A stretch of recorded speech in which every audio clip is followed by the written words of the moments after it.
It's a Golden Road TV show. Well, bridging the past with today for a better tomorrow. Golden Road explores the intersection of arts, environment, culture, health, peace, justice, science, and technology, paving the road for positive social change. It's a Golden Road TV show. It's a Golden Road TV.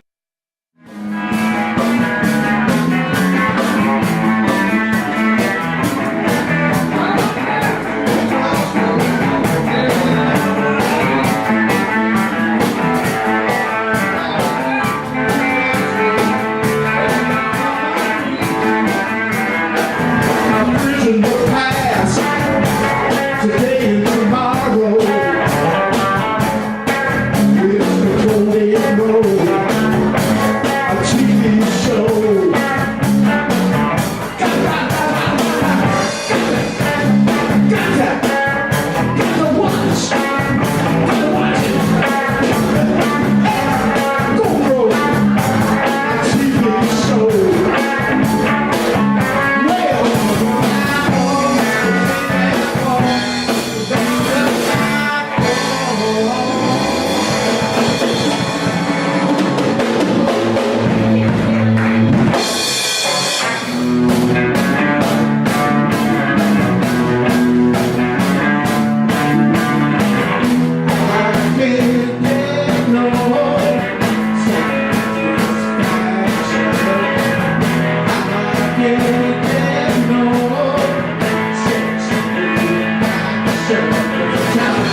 show, and I got dressed like this. I don't know, pretty slow blues though.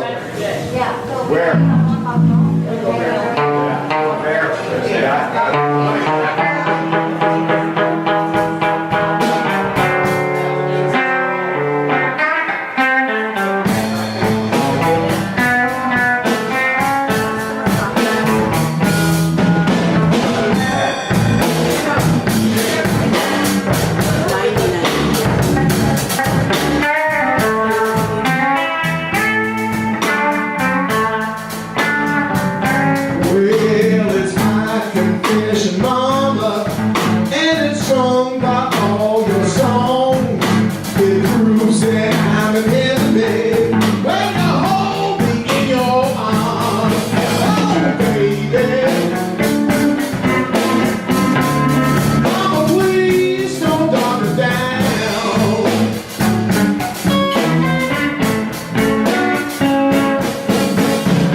I'd rather love you, baby.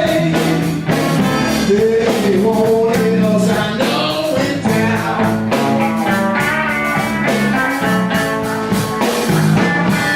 Oh, baby, don't you want a man like me?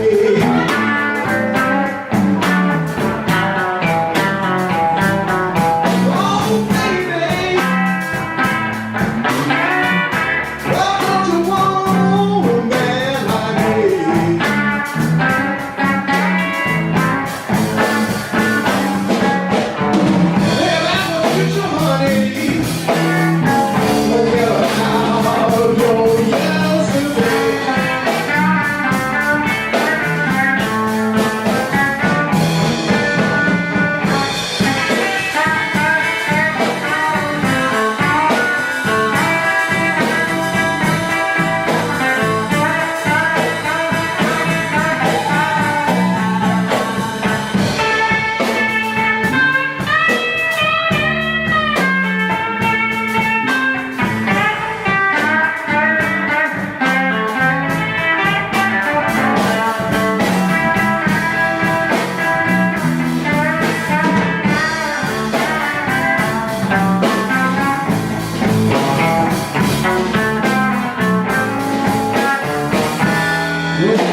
It's a golden road TV show.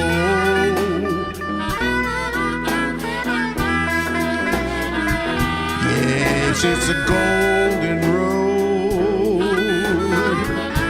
TV show.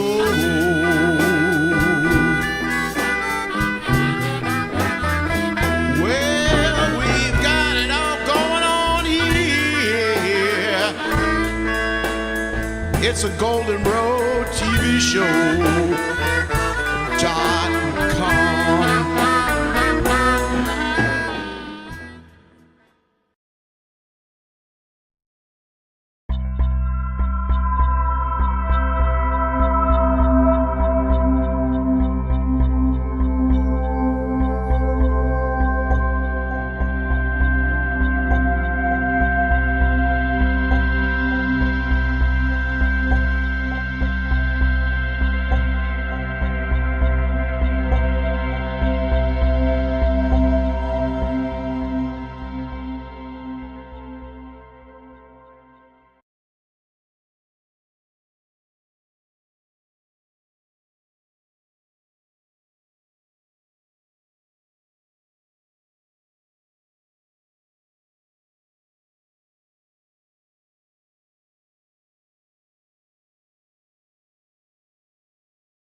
So I'm Kyle Fink. I'm an assistant professor in the Department of Neurology, and my lab is housed in the stem cell program at the Institute for Regenerative Cures at University of California, Davis, and this is the Sacramento campus that we're on right now.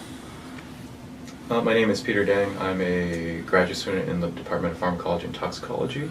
I'm mentored by both Dr. Kyle Fink and Dr. David Siegel over on the main campus in Davis, California, but I'm primarily housed at the medical center doing a lot of work with Dr. Kyle Fink. So regenerative medicine, and really what this entire center and this wonderful translational lab is based out of, is finding therapies and treatments for what we consider unmet medical needs. And so our wonderful director, Jan Nolta, has built this incredible team to treat diseases of all different etiologies, and so everything from liver disease to complications from diabetes. And what Peter and I, what we mainly focus on are neurological diseases, and specifically genetically linked neurological diseases, and Huntington's disease, as well as juvenile Huntington's disease. And so really when we think regenerative medicine, this is what can we do to help somebody improve their quality of life that is suffering. But kind of the global view of what we use as our main therapeutic avenue here are going to be adult stem cells. So these are stem cells that we can get from a post-term umbilical cord. So after the baby's been born, we can actually go in and get that umbilical cord, isolate out these wonderfully beautiful stem cells and use those for therapeutic purposes. Another avenue for us is we can go in and take bone marrow from adult patients. And so we typically target young, healthy individuals, and they can come into the medical center and donate bone marrow. And we're able to isolate a very cool type of cell called a mesenchymal stem cell, or an MSC. And these MSCs are kind of, to borrow a term from my mentor, Dr. Nolta, kind of the paramedics of the body. So they'll go to an area of injury or insult and kind of help restore function to that place. Kind of the added thing that we do on top of that is we can engineer these cells to kind of be super cells. We can make them secrete very beneficial factors to areas that are needed. And then really what our independent team is doing, and I'll let Peter take over. Genetic transfer mutations that result in some type of toxic protein that is deleterious in some way. So we work a lot with Huntington's disease, where we know there is a formation of this mutant protein that's really toxic to specific regions of the brain. And we know that this is caused by a specific mutation at the genetic level. And so we use these new tools. Some people may be familiar with them, known as the CRISPR-Cas9 technologies. We work primarily with transcription activator-like effectors, but they're basically different tools where you can design them to target unique regions of the DNA. And we can engineer these proteins to have different we call them effector domains, and basically we can modulate gene expression. So like my goal, my research specifically under the mentorship of Dr. Kyle Fink is to use these tools to turn off the mutant gene in Huntington's disease. But you can imagine this is a very flexible platform where we can apply this to many other diseases such as Angelman syndrome or Rett syndrome or CDKL5 deficiency. A lot of people can think of stem cells as kind of these Dr. Frankenstein in the lab with all of these fetuses doing research. And I know that in the passing of a lot of research, there's been a lot of pushback from people who maybe aren't educated or have concerns more from the donor that treats the donor, or can you get a donor cell and use that to treat other people, and just what that process looks like for someone who might not understand. And so in our stem cell program, we are primarily only focused on what we consider adult stem cells. And so there's kind of different layers and different categories in which we group cells. And so something which we would call maybe a somatic cell. So this can be a cell that can grow and it can divide, but it's only really going to be only that type of cell. So this could be something like your skin cell. Your skin cell is constantly growing and dividing and replacing itself, which has properties of a stem cell, but it's only ever going to be a skin cell. That continue to populate and replace lost or damaged cells that just occur during normal aging and life. And then the kind of the phase above that, and I think this is the one that a lot of people really get have ethical concerns, is what we call a pluripotent cell. And so a pluripotent cell would be something like an embryonic stem cell that's isolated very early on from a blastocyte. So very early after a cell has been fertilized and starting to divide. And these cells actually have the ability to give rise to everything in the body.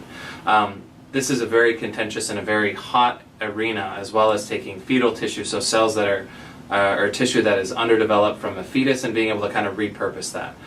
Luckily, in the mid 2000s, techniques were discovered where we could actually go back to this very, we'll say, mature cell type. So this skin cell, a somatic cell, and actually reprogram it and have it look completely like an embryonic pluripotent cell. So even if we want to use something where we need this very powerful cell that can become any cell of the body, we can now use techniques where we could take your skin cell and then change it back to that. A lot of people want to use these for therapeutic purposes. We're still in the process of optimizing that as a research community and as a research field. But what's very valuable with these cells is we're actually able to use them to model diseases. So we can take a cell from somebody that, say, has a lab is focused. That's really what we try to do in implantation. Just impossible. We're able to available. So not only from an ethical, I guess more specifically, this is all proof of concept testing. So this could be in cells, this could be in bacteria, this could be in different cell models that we escalate up and make more complex. And some of our research is in this very early stage of kind of understanding, is this idea feasible? Some of our Huntington's work is going through in vivo testing, so having animals that are kind of our avatars for disease. We're able to develop our treatments and show that we can really help extend what we consider the quality of life of the mice that have Huntington's disease. But also in this same center, we do have people that have made it to clinical trials and are in what we consider phase 1 clinical trials for HIV, and he's been, the researcher that's doing this is phenomenal, and really he came here with an idea, and after several years and many long hours and long nights, is now treating people that suffer from HIV. So it's a pipeline. And everybody is in kind of this. When you come to this lab, we kind of all enter this pipeline of therapeutic development. The work that Peter's doing now is showing that we actually think that we have a feasible thing that would work in the mouse, but we have to test to make sure that it's safe, that it's going to be long-lasting, that it's actually going to be the benefit of whatever this therapeutic may be is going to outweigh whatever risk these novel therapeutics may have. And then a project led by Dr. Nolta, we're in conversations with the FDA about using a stem cell gene therapy for Huntington's. You won't find many labs that are actually, you can come in with an actual potential idea for a therapeutic and actually fast track it. Well, not fast track it, but bring it up to it could actually go into an end user and help someone. So this is a very unique lab.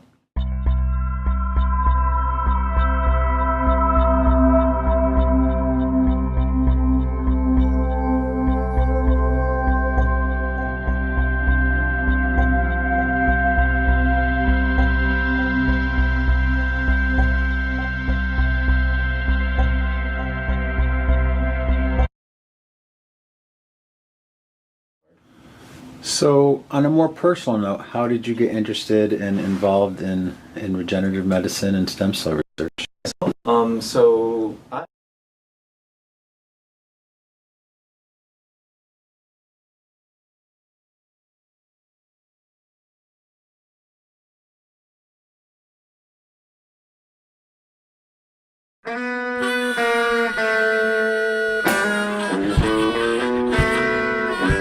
It's a golden road,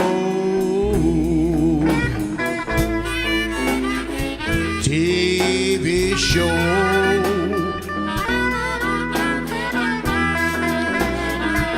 Yes, it's a golden road, TV show.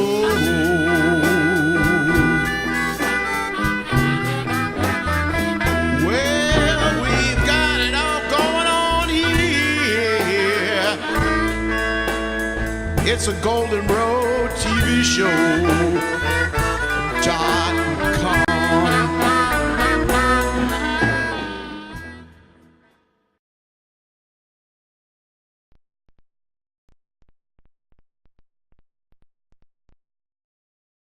So I come from a family history where we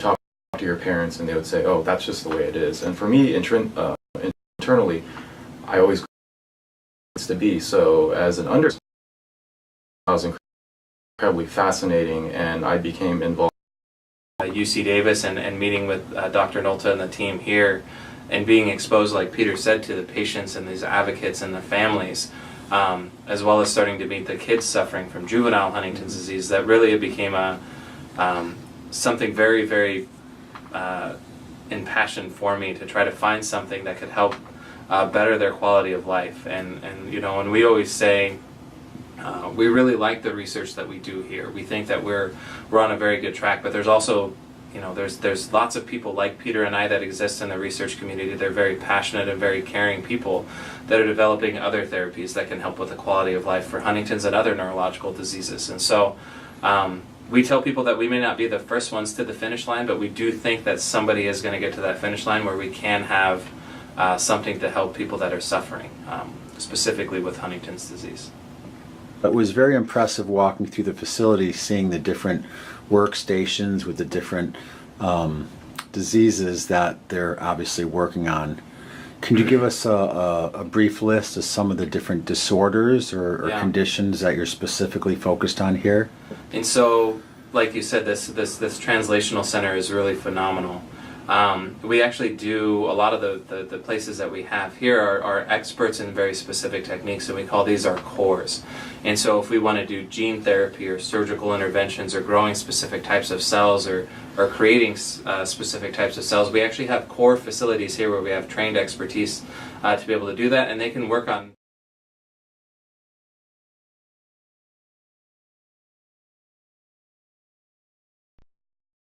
really limitless numbers of diseases to be able to generate this. But the very specific disease focuses that we have here is we have people doing juvenile or pediatric cancers, liver diseases, complications from diabetes such as critical limb ischemia, diabetic non-healing wounds, also working on segmental bone fractures and being able to regrow skeletal bone for people that have suffered from severe injuries. We work on neurological diseases such as Huntington's disease, infantile epilepsies like Rett, CDKL5 deficiency, lysosomal storage diseases, as MPS 1, MPS 3A, Sanfilippo disease, as well as some forms of glioblastoma or brain cancer, as well as HIV. I think I hit most of them. You hit every single one of them, yeah. That's why you have the job you have. Great work. So obviously in this small amount of time that we have, and hoping to inspire people's interest in what technology and science are doing in benefit for people having a better quality of life, are there publications, or what's your website, or other ways people could do their own personal research and find out more information? Dr. Nolta runs a website for our stem cell program. And so within this website, she actually highlights all the different disease areas that we work on, the different core facilities that are available to us. So, and really this is curated not only for patients or advocates to be able to go in and hopefully be provided with hope that there's people working on these types of things, but also to it's been used as a resource, and we've been contacted by other scientists that maybe didn't know that in the Sacramento area or the Sacramento region that there's this amount of dynamic research going on, and this huge center full of experts being able to do these things. We all have faculty websites that will list our publications on there. So through our Department of Neurology, I have a page with the list of our most recent publications or our most relevant publications. We try to, when we write scientific papers, we also focus on writing review publications too that will hopefully make some of the concepts that we're doing a little bit more digestible for people that are maybe not trained experts in the field. So. And I actually think on the same note of being able to like digestible science, a lot of these papers are very technical and hard to wrap your mind around, especially if you're not from the field. If I could give some advice on really finding good articles, is there's tons of different scientists, very well-acclaimed scientists who have their own blog posts, and they'll like really boil down a lot of the research to simple terms that anyone can really understand. The director of the stem cell program, Dr. Jan Nolto, runs her own Twitter, and she highlights tons of cool research that's been properly vetted. And so if there's one thing you can do, if you're into social media, find a scientist that you respect and see if they have a Twitter, and they'll probably just tweet a bunch of cool articles, either linking to blog posts or through Scientific America, where you find lots of cool research written by professional writers in a very easy way. So I would highly recommend, it's out there. Scientific communication is huge in producing easy to digest literary science.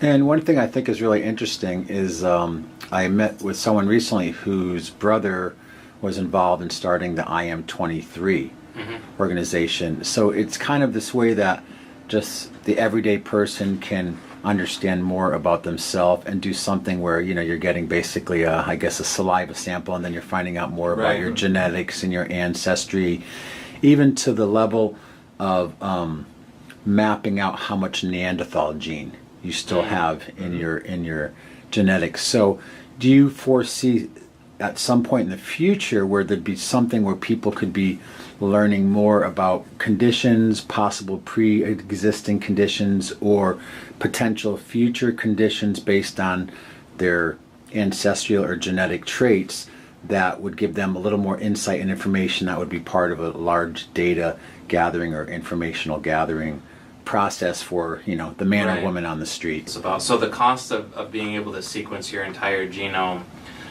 in the early 90s was about $1 million to sequence your entire genome and to understand this.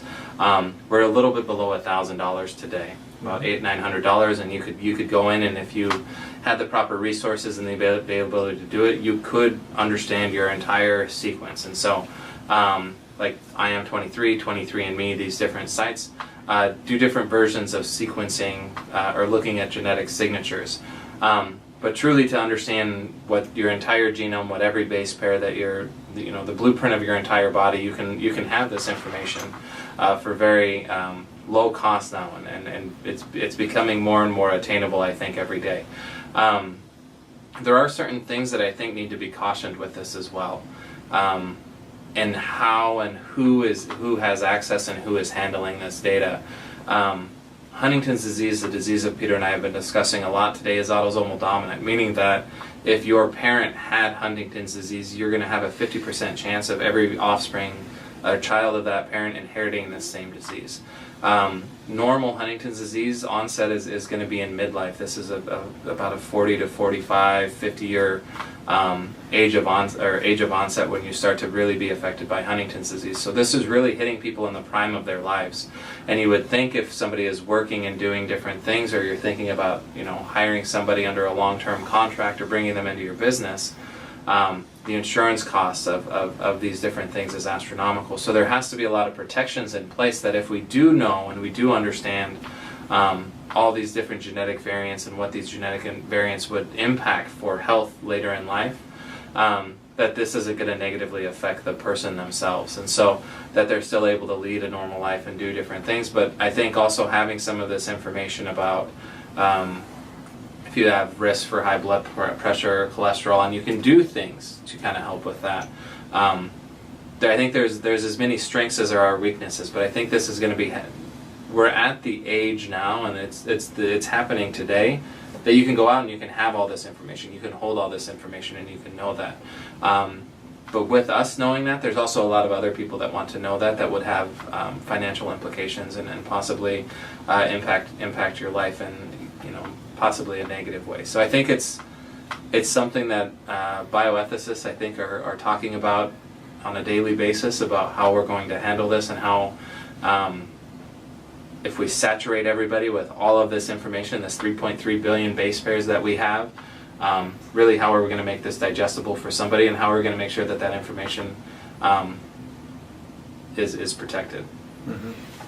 We can even see that right now bleeding through with the shifting over potentially from Obamacare to possibly Trump care, and the whole sensitive area of pre-existing conditions, right. And how, if we have knowledge of that, how does that play into the whole financial and economic scenario of it?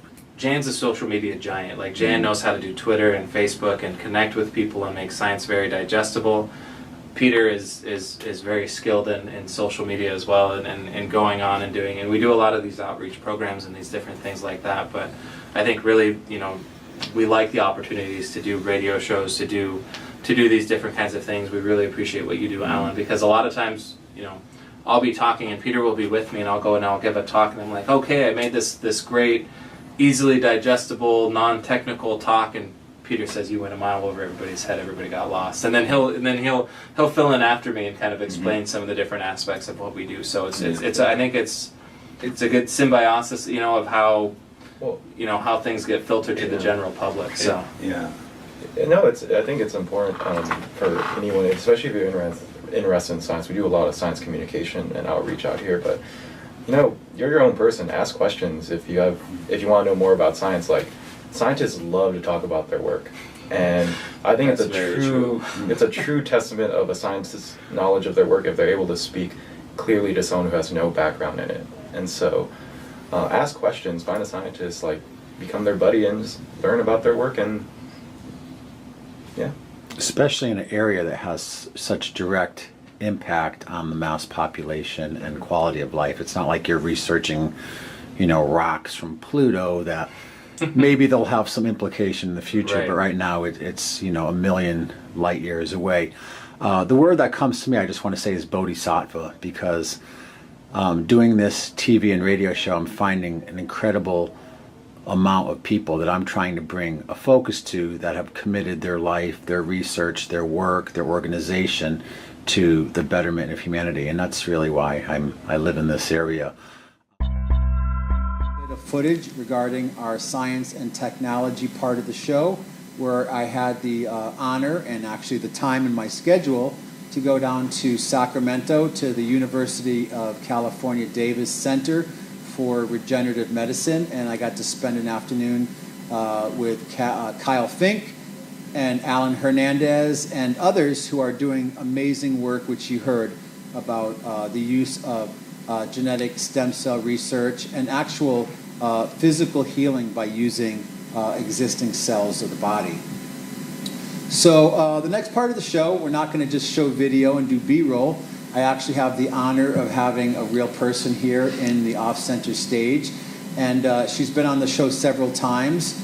And not only that, but she's always doing something in the community and the region, whether out at the Air Force Base or at the Veterans Hall with Give Peace a Song, and she's very involved in the community around peace and justice. So today, live on the show, we have our Peace and Justice Report with Lorraine Reich from the Peace and Justice Center, and welcome. Thank you, Michael. Thanks for having me. So I know you're doing a lot of things. What's most currently on the front of your plate here? Well, we're watching the news all the time, and horrified by yet knowledge of another engagement in yet another country. So we're tracking the wars, we're watching the money, and that's what we're going to talk about tonight.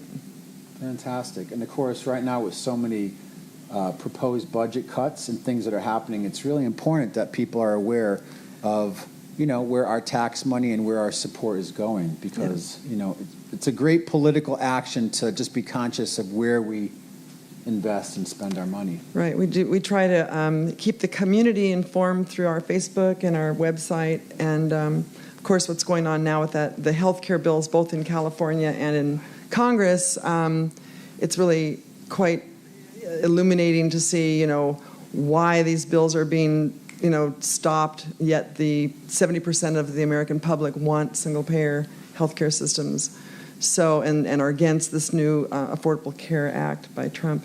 But tonight we're going to focus on the wars, the budget, what the costs of war, both in terms of money, who makes the money when we're at war, and what is the cost to our society and those around the world.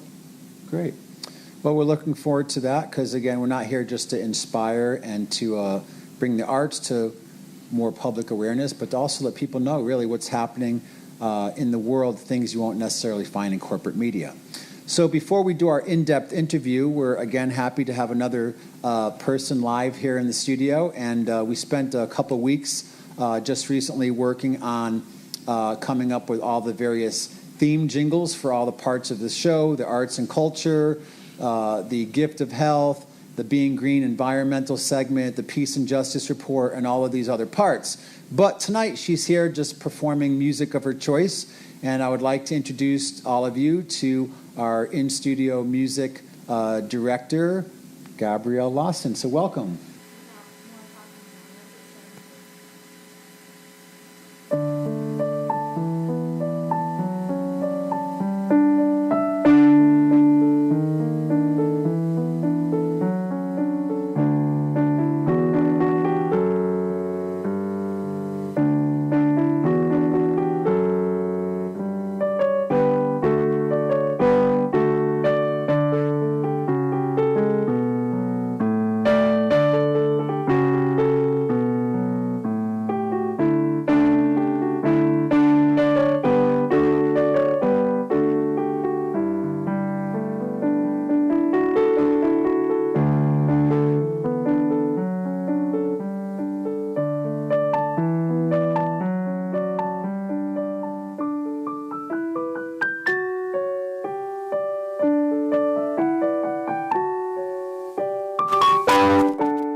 Crazy, do the mambo like a crazy river.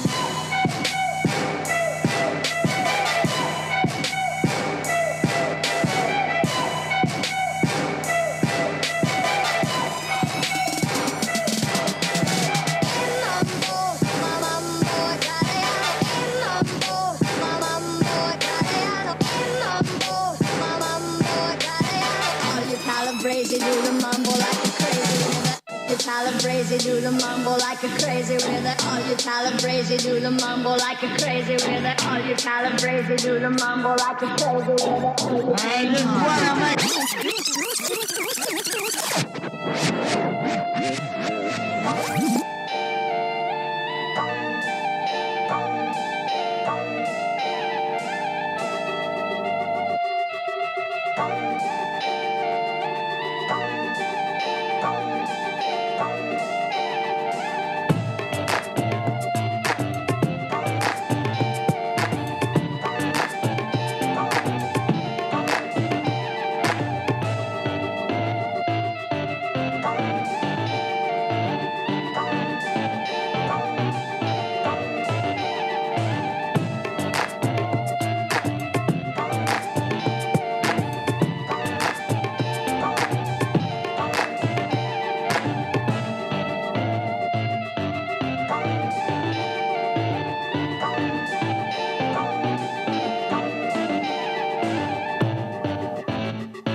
Well, I used to be a farmer and I made a living fine. I had a little stretch of land along the CB line. But times went by and though I tried, the money wasn't there. And the bankers came and took my land and told me fair is fair. I looked for every kind of job, the answer always no. Hire you now, they'd always laugh, we just let 20 go. The government, they promised me a measly little sum. But I've got too much pride to end up just another bum. Then I thought, who gives a damn if all the jobs are gone? I'm gonna be a pirate on the river Saskatchewan. Let's have some fun. And it's a heave-high coming down the plains, stealing wheat and barley and all the other grains. And it's a Everybody out there having fun right now. This is Golden Road TV. We're out there dancing in our socks. You're gonna hear all kind of stuff. You never know. And this is a fun classic. Go country, get up and dance. The local farmers would know that I'm at large. But just the other day I found an unprotected barge. I snuck up right behind them and they were none the wiser. I rammed the ship and sank it and I stole the fertilizer. Bridge outside and those jaws spans a mighty river. Let's go. Farmers crossing so much fear their stomachs are a quiver. Cause they know the captain tractor's hiding in the bay. I'll jump the bridge and knock 'em cold and sail up with the hay. And it's a heave-high coming down the plains, yeah. Stealing wheat and barley and all the other grains. And it's a ho-high farmers by your doors when you see the Jolly Roger on the Golden Road TV.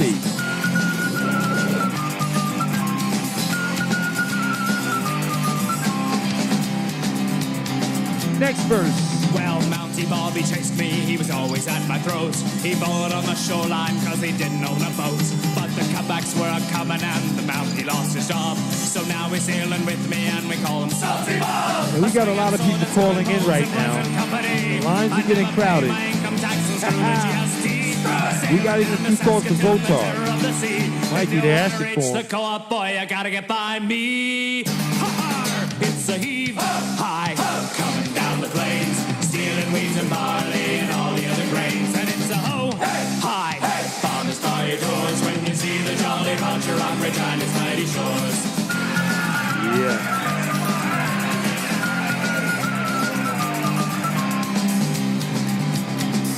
There we go. The pirate likes that feeling, but you don't just find it here.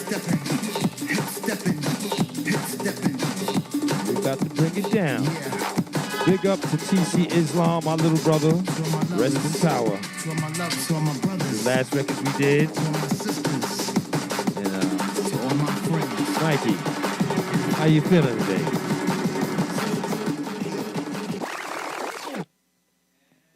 Back. Yeah.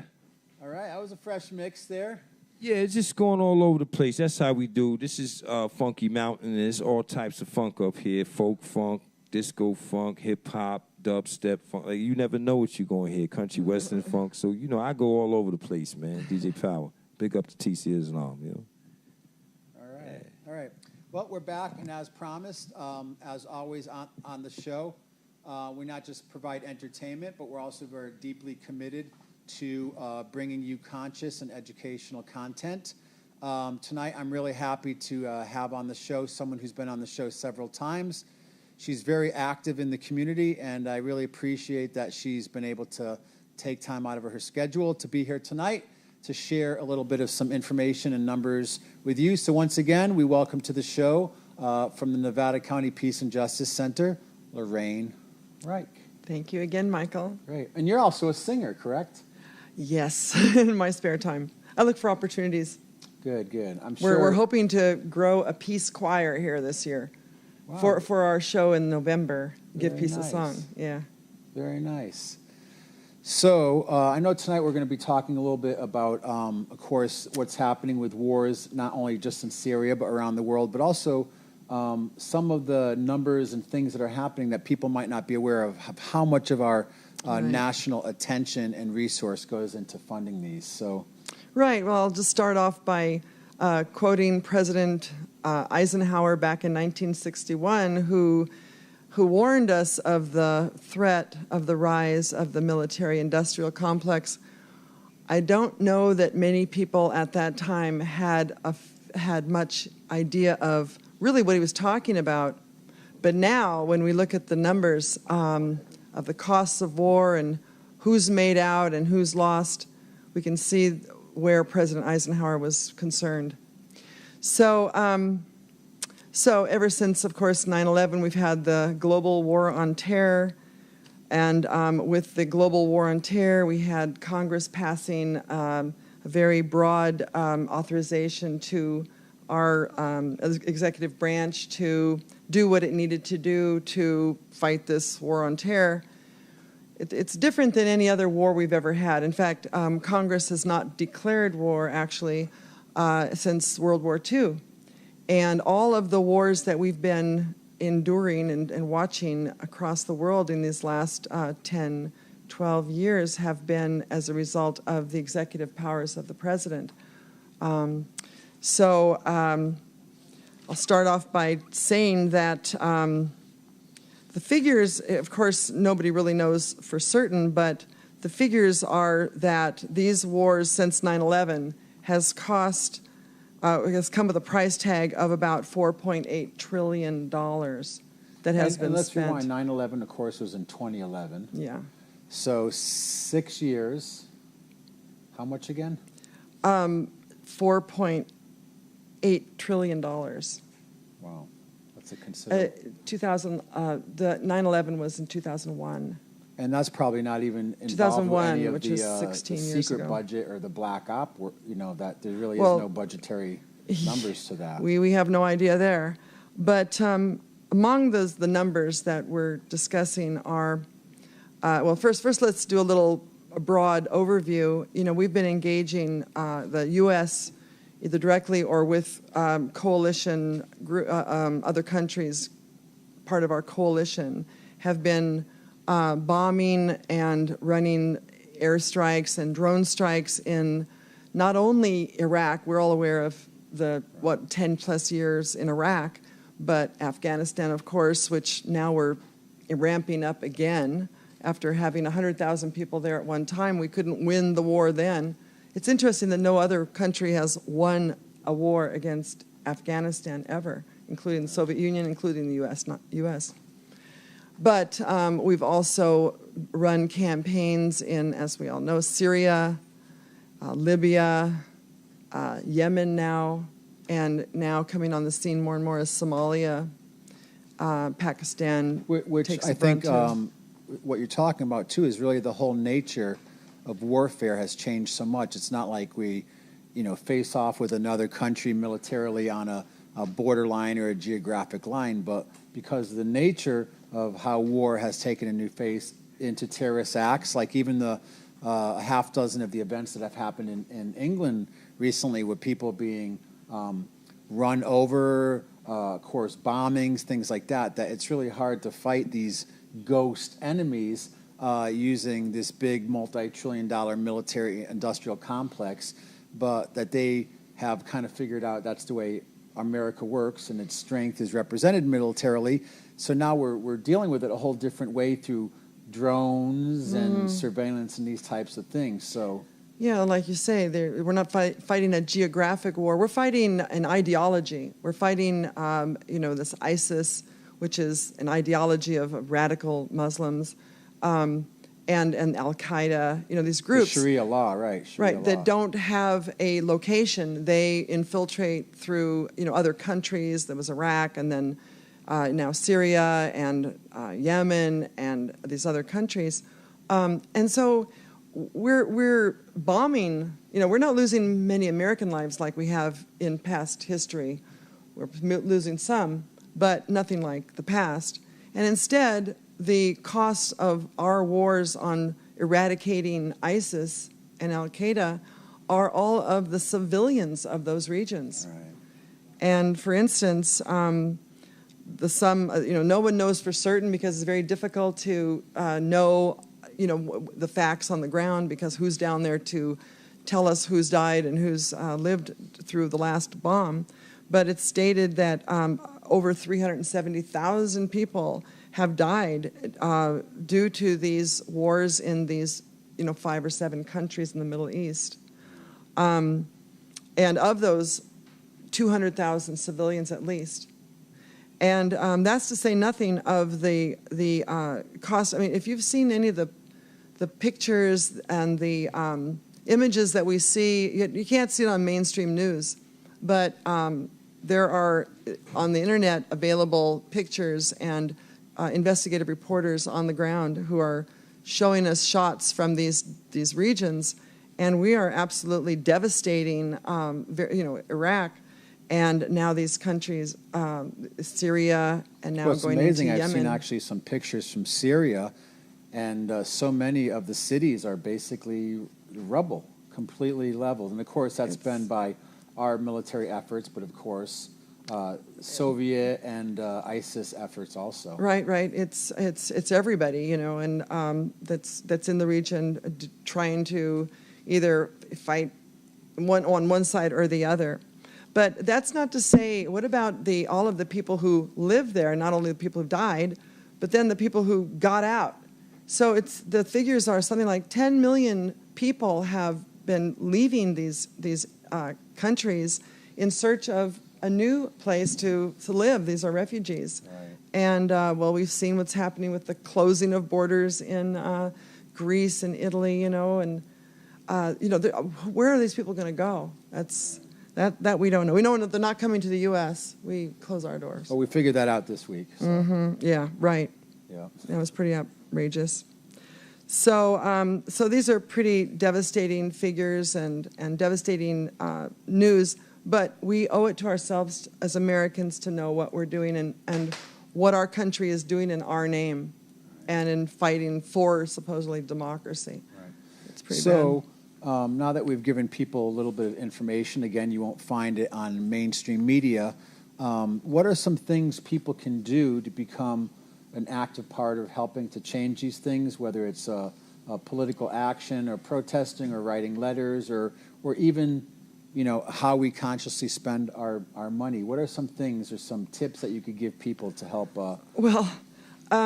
So long as we have the system that we do, what I call the pay-to-play political system, so long as we have a system that enables candidates to, they must amass essentially millions of dollars in order to compete with their competitors to try to gain the position in politics.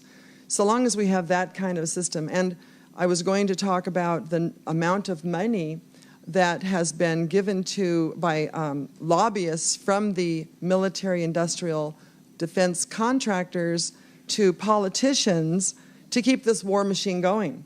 I mean, I'll get to what we can do about it, but let me just run some numbers by you for a moment, because I want to talk about who's making out on these wars. Great. And among you know those, Halliburton is, because Halliburton, Dick yeah. Cheney used to be the vice president or head of Halliburton, and during the Iraq War alone, that there were hundreds of millions of dollars of inflated invoices at a ridiculous fee that the U.S. government was being charged for gas and oil that was being used during our military effort. Right. Our military has been subcontracting out so much that the military historically has always done.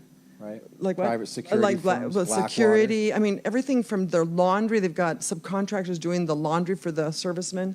I've seen interviews with on the ground, troops talking about how bored they are, and believe it or not, they're playing internet games. They're like in the green zone over in Iraq. Well, they're training for the droid warfare, because eventually all of these young, brilliant minds that are really good at virtual gaming will be the people who are controlling the drones and the tanks, and they'll no longer be human manned military vehicles. It's all going to be done through this new virtual technology. So I'm sorry, continue. So some of these you've named Halliburton, and Raytheon is a big one. They're an arms company. General Dynamics, Honeywell, just to name a few. These are the Motorola. These are very well-known names.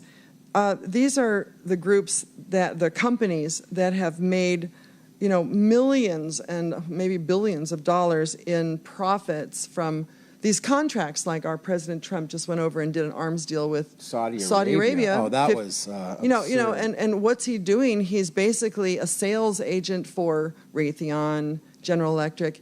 That's the deal. He's brokering a deal for Saudi Arabia to pay these American companies to buy their weapons to wage wars against sometimes it's not even they're not aligned with the U.S. Well, at least he's not making any money under the table, right? I mean, who, Mr. Trump? No, not at all. Oh, well, I have not done my research there on Trump's ties to Russia, but I know his what's his well, I think what's interesting Tillerson, right. Rex Tillerson. I mean, he's got contracts with oil companies in Russia right now through his career at Exxon. Right. I mean, there's no end to this. Not to mention the photographs of his daughter at resorts in the Mediterranean with Putin's daughter and in-laws. So it's it's a nefarious cauldron of a lot of different things being mixed together. But this is great because we're really giving a face to the people who are profiting from this effort. Then among the defense aerospace industry is Lockheed Martin, Boeing, Northrop Grumman, United Technologies, General Electric again, Rockwell, just to name a few, Honeywell, General Motors. These are the companies making out big time with all these billions of dollars that we're spending on war. But how they achieve the policy that the American government carries out is through lobbyists. It's through paying off politicians to support these wars. And for instance, Lockheed Martin. They go on both sides of the aisle. The lobbyists give to both the Republicans and they give to the Democrats. So it doesn't matter who's winning or who's in which particular majority in the House or the Senate at the time. They're always going to win. War is big business. The lobbyists spent over $3.6 million on politicians. Boeing, $3.1. Northrop Grumman, $3 million. Not to mention the Koch brothers.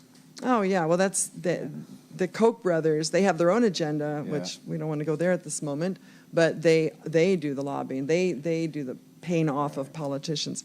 So what can we do about this? I've got some great friends and who go out to Beale Air Force Base every month, and they camp out and they protest the drone warfare. They're not the only drone protesters in the country. There's an annual event at Creech Air Force Base and also in other Air Force bases, one in New York.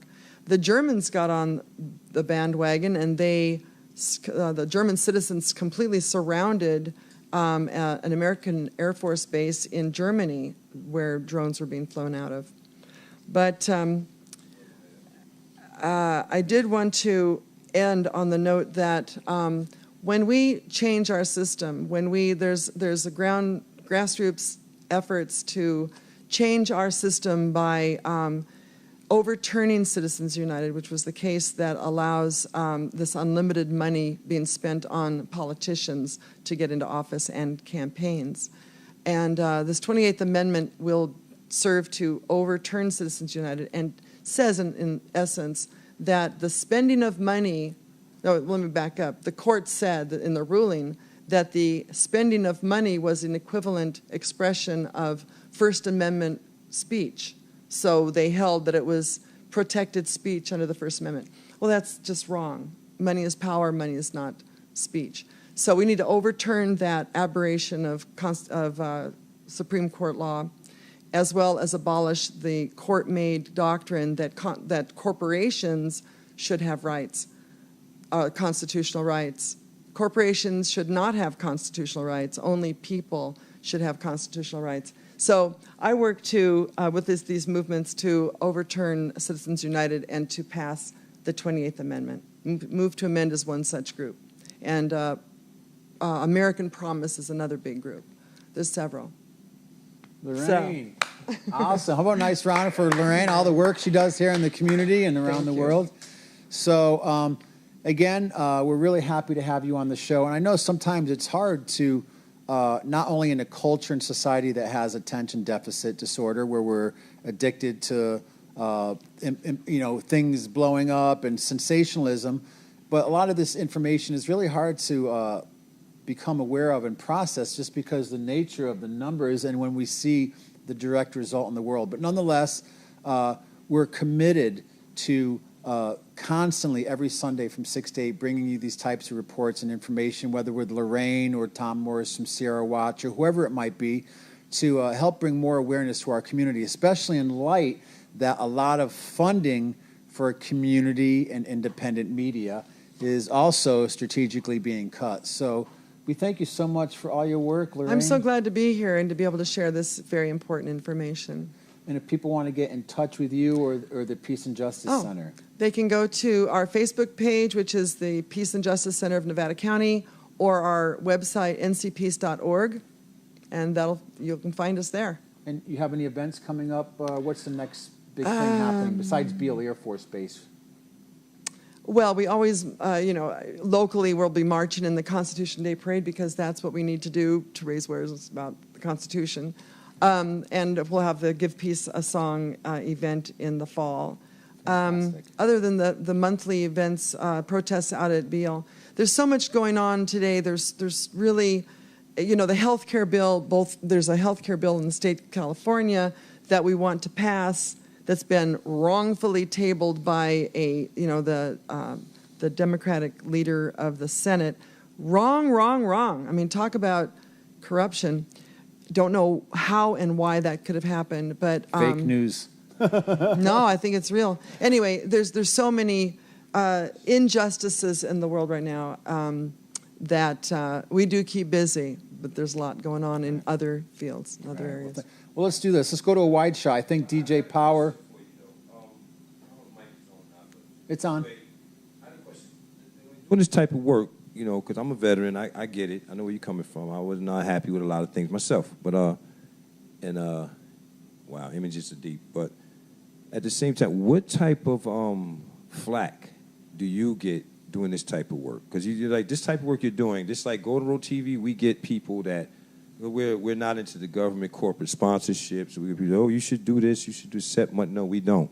And so we agree with you on a lot of things. But I want to know what type of flack you get. I know what we get in the media. What do you get as this organization? That's flack, Backlash. There's negativity and, there's this mindset that to speak in criticism of the government is to be anti-American. And so we often get criticized for being anti-American. What are you, a commie, and I go live in Russia? That sort of crap. You know, it's just small-mindedness that comes our way. There have been some issues. I mean, one protester out at Beale almost got run over recently. And, you know, there's people that are on the other side who, you know, America, you know, is always right. America, but you understand like it or that America, if they knew, all the enemies of this group here must know that the government came as a secretarial apparatus. If you're American, it's America, it's the United States of America, USA, then there's America, the Republic. And so real American people are supposed to question the government. Right. It seems like that's the real American. Like, well, now if you're a robot, I guess, yeah. I mean, this is the real problem of today, because dissent, you know, is written in our First Amendment, power to petition, or the right to petition the government. And when we have protesters on the streets all over America today, whether it's Black Lives Matter, or it's this health care bill, or it's women's rights, it's taking away Planned Parenthood, whatever it may be, the protesters are being, you know, quashed by the law enforcement. And this is some dangerous stuff. Private security firms. Violence. Yes. That's what they use to control things. Violence. Yeah, violence, incarceration, and to, you know, strategy to shut us up. Thank you for that, though. I need to know the harassments you get. Thank you very much. I like you, loving you on the show. And I also want to say thank you, DJ Power, for your service, for the time that you spent in the military and the work that you've done, and what you're doing now, keeping it creative and keeping hip-hop music positive. And that's something people, again, it's like we generalize things. People think of hip-hop, it's all gangster and bling and thugs and stuff. But again, what you're doing with hip-hop medicine is amazing, because you're taking a very prolific art form and you're actually using it as a tool to educate and enlighten. Well, that's how it started, though. Like, it was about expression, and we can't like I said, hip hop. We're not role models. DJ Powell's not a role model.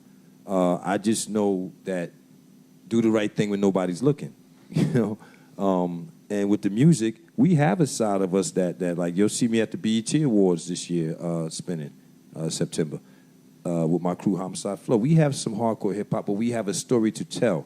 Too many people tell just hardcore stuff, lead the kids astray, and then don't tell the other side of what can happen with those things that you're glorifying.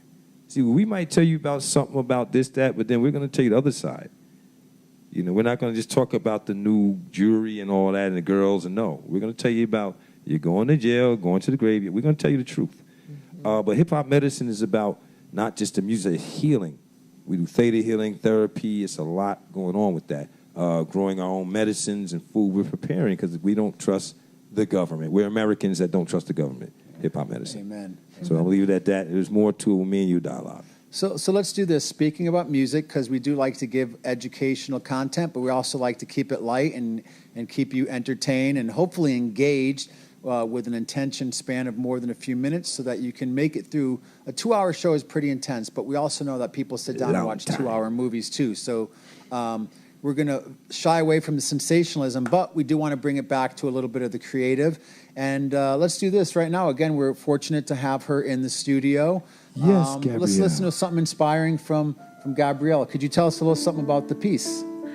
This piece is a really cool piece. I've loved it my whole life, and I think many of you will recognize it. It comes out of Appalachia from the 1780s.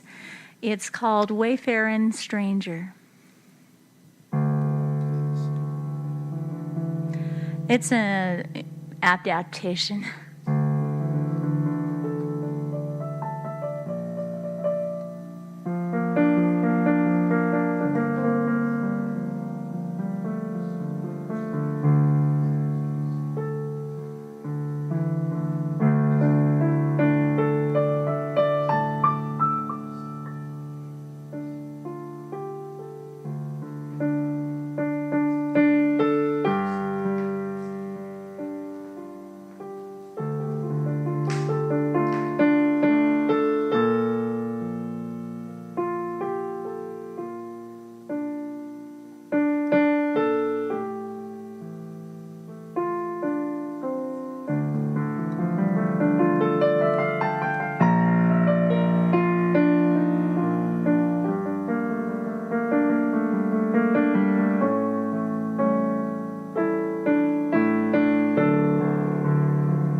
Thank you.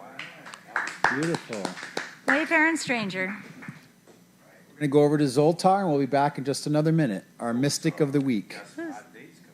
Who's Zoltar?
Today is your lucky day, my friend, for I have a fortune especially for you.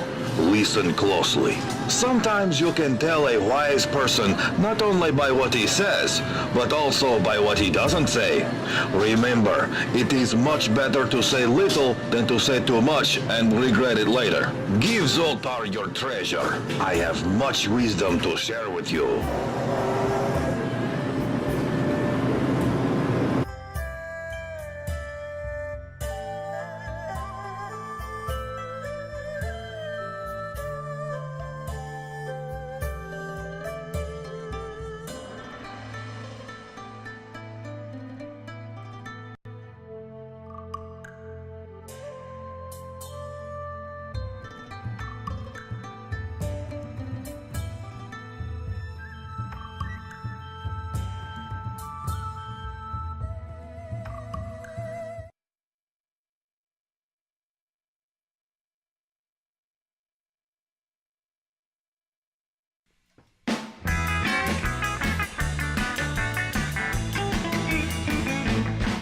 It's a Golden Road TV show.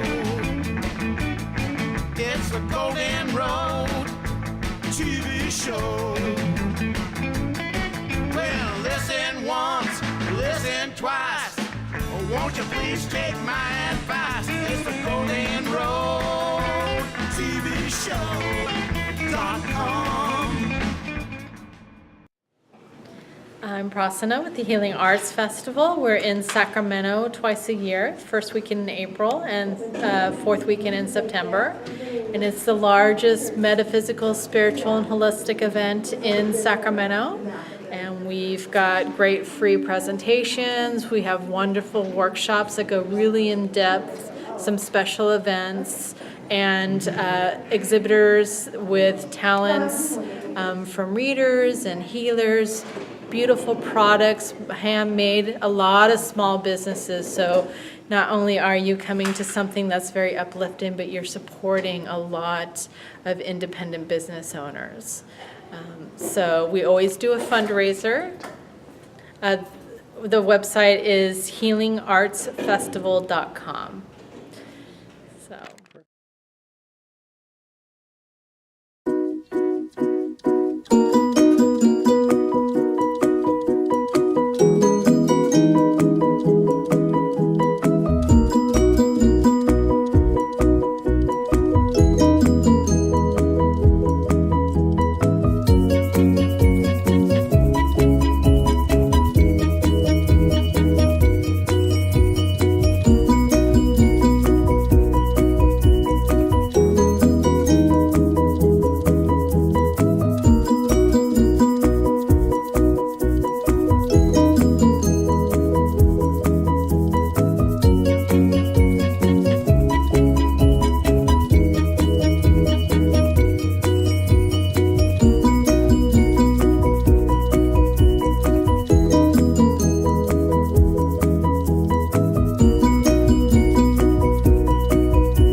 my artwork. I'm at the Sacramento Healing Arts Festival. I do shamanic work within the pieces. I journey in order to find the elements and entities that come forward through my work, and I interpret them in my jewelry.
Don Schultz, and welcome to the Different Drum, the Road Show. This is what I do for a living. I hand make these wonderful drums. A lot of folks will see them for one side, but this is it. This is how they made drums 10,000 years ago. Nothing here but wood and hide and the ability to make a little sound. This particular one's deer hide, great little drum. Been doing it for about 15 years now. No, the countenance is not what you'd usually expect with this. Yes, I am of a Nordic and German background, not Native American, but the drums come from all over the world, and that's how we do it. But this big girl right here in front of you, she's a special thing. This is Vintage Tuesday. She is brand new. Just finished it up and tied her this week. Hasn't given me her name yet, so I don't know what she's got cooking for me. But she's got a voice you wouldn't believe.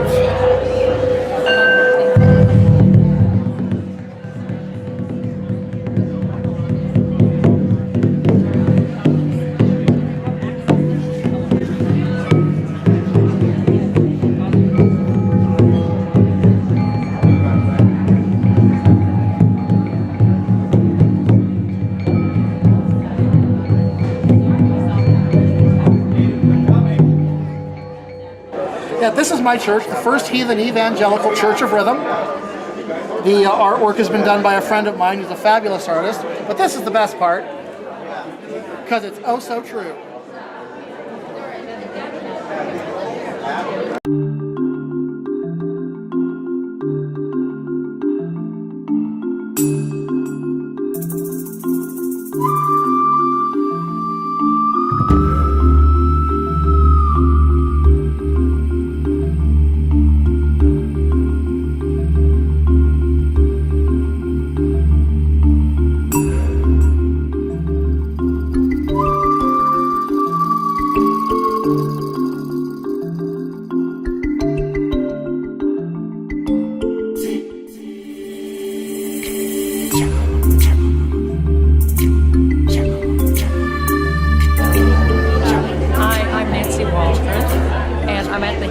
Arts Festival in Sacramento, California. And each of the people here present a different form of healing, or they have different things like crystals and crystal bowls and so forth.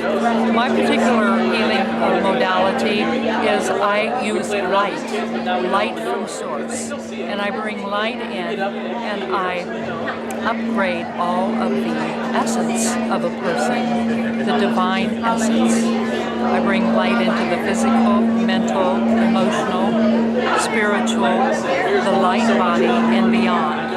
And it changes the way people think, the way they feel about themselves, the way they look at everything, knowing then that all, and I mean all, are divine beings. I wrote a little book, it's called My Spiritual Journey and Yours, and it outlines how I traveled and made my spiritual journey, and there's a little page where you can create your own, each person can create their own, so it takes you through the bulk of life's adventures, if you will, or journeys, opportunities to move into love, and so it's just a little teeny book.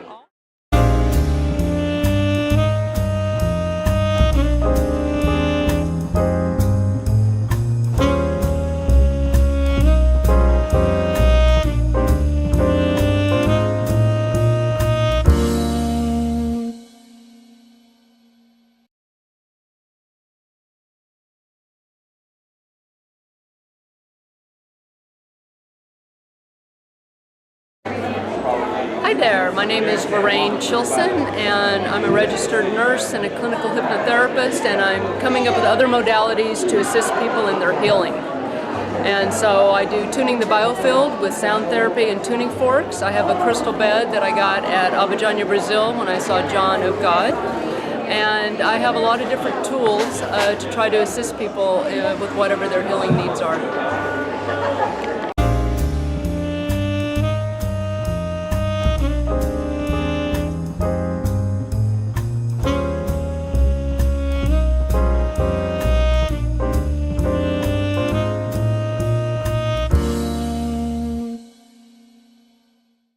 I'm Katie Davis. I am the baker and owner of New Dawn Bakery, located in Auburn, California. We started New Dawn Bakery baking out of our home kitchen and selling at the Nevada City Farmers Market.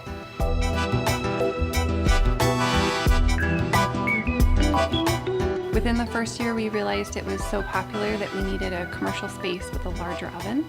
And so we moved down to Auburn, and we now have a storefront and a commercial bakery. We are a dedicated gluten-free bakery with vegan, paleo, and dairy-free options.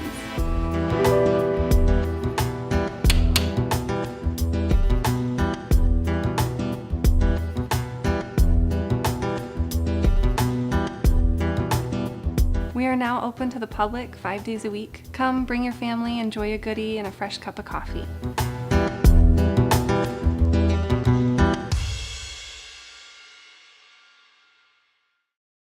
And we got about 10 or 12 minutes left to the show. And again, if you're just tuning in, you're watching Golden Road Television. I'm your host, Michael DiMartino. And today I'm joined with my co-host, DJ Power, and in-studio DJ, representing Brooklyn here in the house. And I also have Gabrielle Lawson, who's our music director, who's been not only working on our theme songs, but also has been coming in and playing both cover songs and some of her own music. So let's take a few more minutes and we'll keep it on the creative with another piece of music from Gabrielle, and then it'll bring us to about to the end of the show. But I do want to thank once again our sponsors and underwriters for the show. I'd like to thank, of course, Grass Valley Center for the Arts and the Off Center Stage for letting us use this great space for our weekly live show. We do broadcast live every week from 6 to 8 p.m. on YouTube and Ustream, and we also broadcast into several counties on cable TV twice a week. Nevada County Television, Channel 11, Auburn Placer Television, Sacramento Access Television, also Truckee, Tahoe, Community Access Television, all the way out to Chico and Butte County Television, Shasta County, and And of course, we're always adding more counties, and also we're broadcasting now on Ustream. And you can also get the Golden Road Radio Hour app and listen to the podcast of these audio shows. So, we've been growing really quick over the last 9 months. Sometimes there's a lot of wires and things to plug in, so we've experienced a few technical glitches. Today we were having a little bit of some issues with Comcast and the internet speed, but with this great team of people, we have it handled. I want to thank Jim Heck, who's back there helping to run the live stream broadcast. I also want to thank Makila Wind, who's been doing sound this evening and actually working up doing sound on the new Behringer board. I want to thank Stephanie Molman, who's here doing our great job on lighting, especially when we bring in live artists. She's amazing. She just recently did the Zepparella show and got great props for that, and we're really happy to have her as part of the show. And Claudia Mendonca, is that how I say it? Sure. All right. Who's been here helping to plug all the wires in and also helping with camera work. So, and also George, who's been helping Gabrielle get her keyboard here. So we think we have it. We have a good dream team of people put together. We're going to continue broadcasting. We just finished our 5-city tour. We were in Chico at the Women's Club, Auburn with one of our sponsors, the General Gomez Gallery. And again, thank you, New Dawn Gluten-Free Bakery, for your financial support and all the incredible treats, coffees, espressos that you serve up every day. Also, Truckee, Tahoe, Rory O'Farrell up there with Truckee Television. And we want to thank Michelle from Art Truckee for opening the doors and giving us a home now in Truckee. And over the next month or two, we're going to be broadcasting up in from Mount Shasta area. We're going to do a special Sasquatch Lemurian mountain dweller show up there.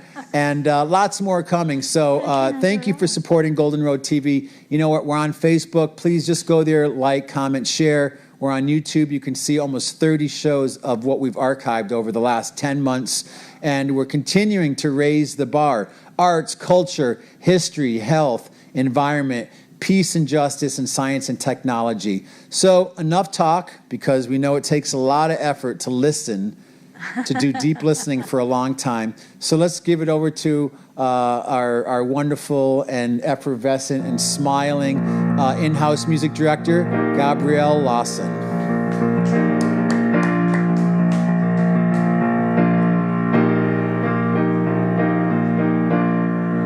Just got to sneak one in. Hi, Mom. Hope you're watching.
Thank you all.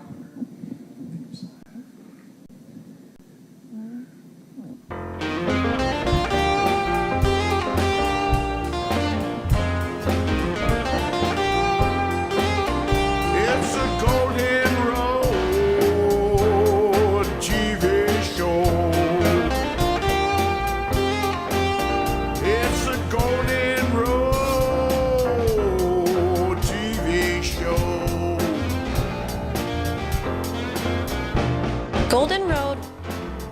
explores the intersection of arts, environment, culture, health, peace, justice, science, and technology.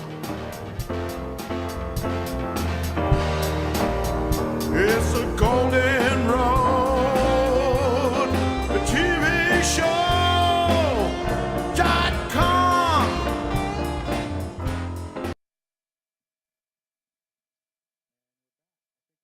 Few minutes left to the show, and again, thanks for joining us. And I really want to just share the amount of inspiration I've had since moving up here from Santa Cruz to Gold Country, up here to the Sierra Nevadas, to Nevada County, and how inspired I was by all the amazing people, all the organizations, the nonprofits that are up here doing amazing work in the world. So that's why we started the show. We did our first show almost 10 months ago at the historic Nevada Theater in Nevada City, and we had a whole team of people. Of course, Jim Heck has been with us from the beginning, working on that show, and we do plan on doing another show back there this fall for the community, because again, this is our own version of our Prairie Home Companion, and really bringing you content that makes a difference in our community and to showcase some of the people that are doing incredible work. So thank you for joining in. Help spread the word.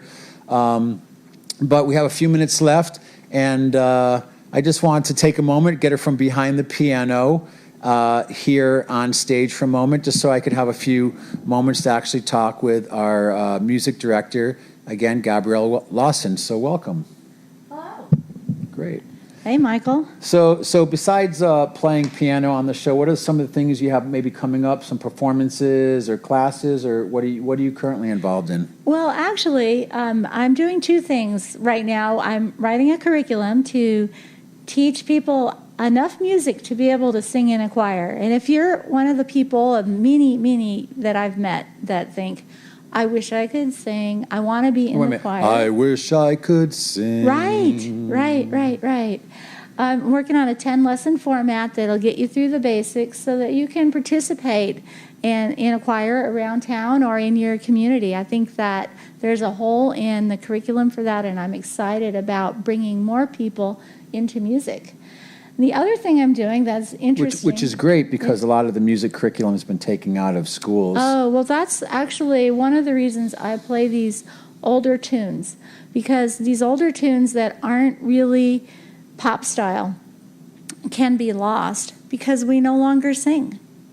So many of us don't know how to carry a tune. We're embarrassed. We have a little button. We can always use the button, and we have professional quality. We don't stop. Well, I'll tell you, I'm inspired right now because we make this up sometimes. We're all improvisers. So I'm thinking right now we're going to put together a piece of music for the show, maybe for next week, where you play piano, DJ Power lays down some grooves, right? I could do a little bit of some live percussion. And I think Yvette Cadeau, our vocalist, will be back, and we'll put something fresh together. So that's cool. Great. What do you think? Yeah, fresh is good. All right. Yeah. And what else are you doing? Oh, I'm working in science. I'm working in soil and water science. I've been paying attention to soil health, water quality, those kinds of things. It's very interesting. A lot going on in soil right now. And if you don't mind, I'd like to share the 3 keys to soil health as we're beginning to define them. Yeah, please do. And feel free to look out at our audience. We're going to look you straight in the eye and let you know what's happening with soil. So yeah, what's happening with soil is we're, as a international community, we're trying to get together what we think is a good, healthy soil. And we've come up with 3 keys. One is to keep it covered. One is to leave the roots in, because those roots allow channels for water and air and nutrients to be exchanged underground. And our third thing that we think makes a healthy soil is to have plant diversity, more than one kind of plant. So if you're out there and you're thinking, what can I do for my yard? What can I do for the earth? What can I do for my soil? Healthy soil, 3 things. Keep it covered, leave the roots in, and have diversity. Great information. So as DJ Power has, not only does everyone play one role here on the show or wear one hat, but really very multifaceted. So maybe we'll have to do some more soil reports for our Being Green segment. I would love to. Fantastic. Yeah. And again, thank you, the whole team, Stephanie Molman, Claudio Mendonca. He's smiling, he's laughing. I probably pronounced it right. But I do want to thank this brother because he has really showed up in a big way, not only for the show, but for the community. He's also a broadcaster at KVMR.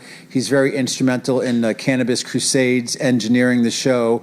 And all the people here really are involved in helping to make this community so amazing, and for the production. We also want to thank DJ Power here being on the show tonight. And all right, awesome. Yeah, man. Great. That's the guy. Claudio. There he is. He's the guy, man. We got a great staff here, though, really.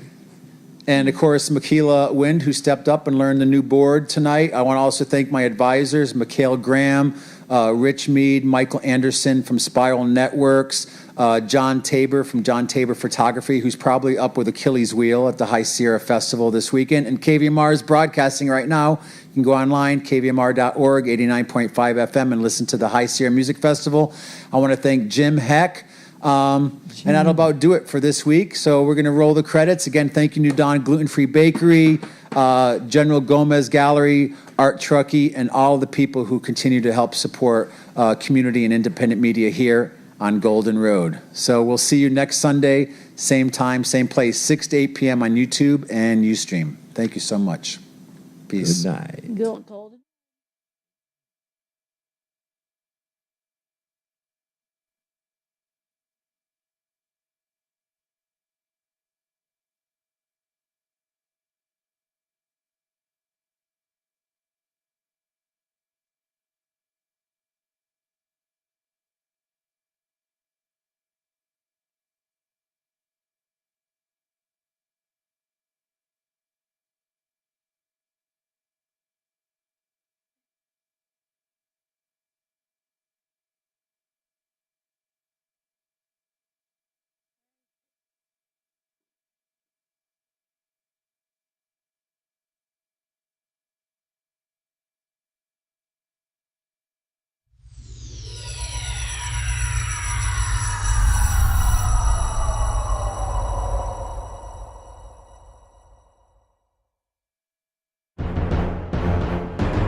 Follow the golden road, follow the golden road, follow, follow, follow, follow, follow the golden road. We're off to see the Golden Road TV show. You'll find it is a whiz of a show, if ever a show there was. It's arts and culture and history, environment, health, technology, and peace and justice, science, just because of the meaningful things it does. We're off to see the Golden Road TV show.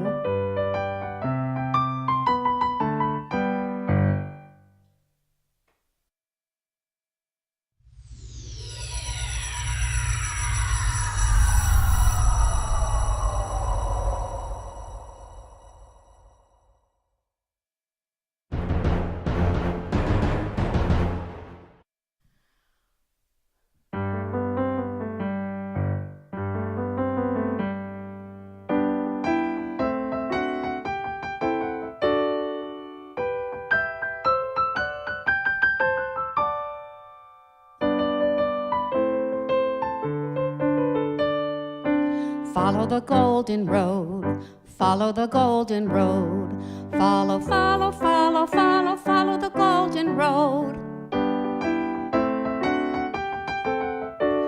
We're off to see the Golden Road TV show. You'll find it is a whiz of a show, if ever a show there was. It's arts and culture and history, environment, health, technology, and peace and justice, science, just because of the meaningful things it does. We're off to see the Golden Road TV show.